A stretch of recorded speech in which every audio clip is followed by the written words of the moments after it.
Anine, good evening. I come to you from my home, my sacred space. I'm my last evening at home before I head out on the campaign trail again. I have confirmed venue for Calgary Friday, March 28th from 2 to 4, and that's at the Indigenous Language Services at the Calgary Public Library. And I will confirm the exact location and I'll post it on my website and on Facebook.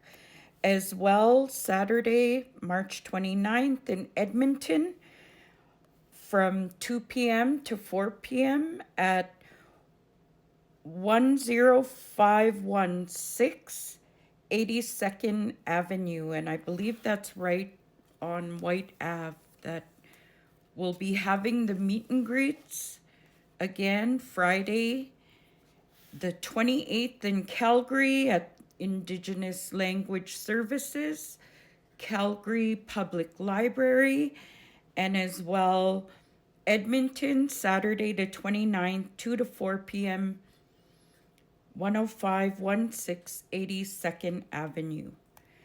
So, what I'm going to come on here and share with you my perspective about a question that I was asked by a member this past weekend, and I just like to share my own personal perspective regarding council candidates. I was asked if I have a list, have somebody that I'm endorsing from the council candidate list. And my personal feelings is I feel there's excellent choices to lead and represent the nation, and who the membership select or elect is who I'll work with. If we want a democratic, fair process, then I feel that block list or quorum voting is not a fair and democratic process. I choose to refrain from participating in such a process because I truly and sincerely respect the choice of the membership in who they elect, and who they elect is who I'll work with. And I feel that every council candidate has a voice, has their own education, their own experience, their own knowledge that they bring to that table.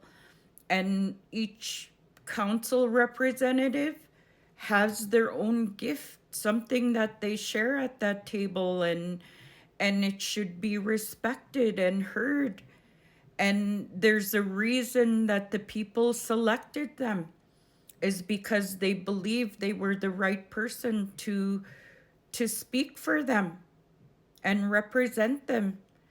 And I really feel that as a chief, the chief needs to respect and work with any and all council that sit around that table. And should there be any difference of opinion, then we can have the emotional intelligence and maturity to respect each other's opinion and to understand that we're not there to represent one person, represent a quorum.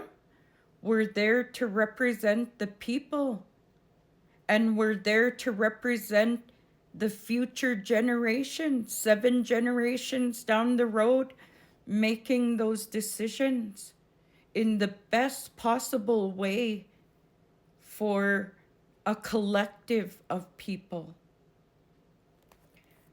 I feel as a chief, you need to have the confidence in who you are, the confidence in your identity, your connection to your homeland, your kinship lineage that connects you to your homeland.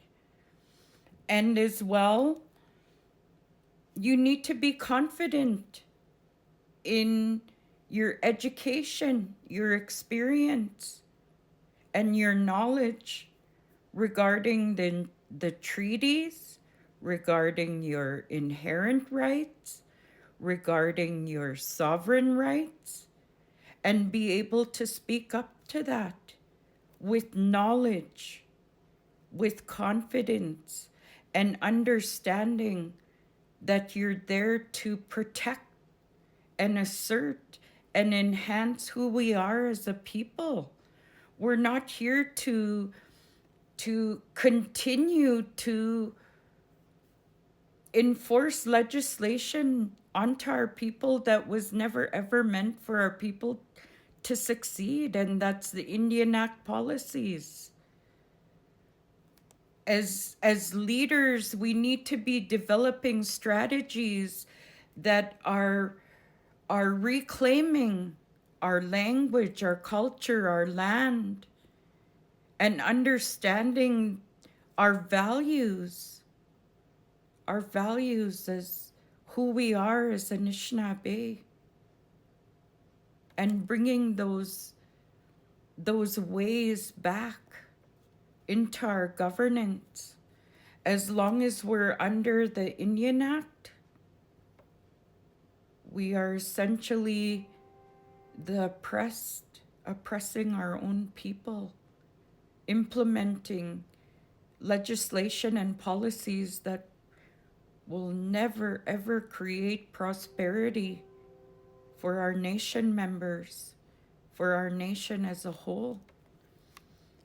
And if there's one thing that I've learned is when we're strong in our identity, in our culture, and our connection to our kinship values, our traditional beliefs in relation to natural laws, and bringing that all back and implementing it with justice, education, governance, economic development, and social programs.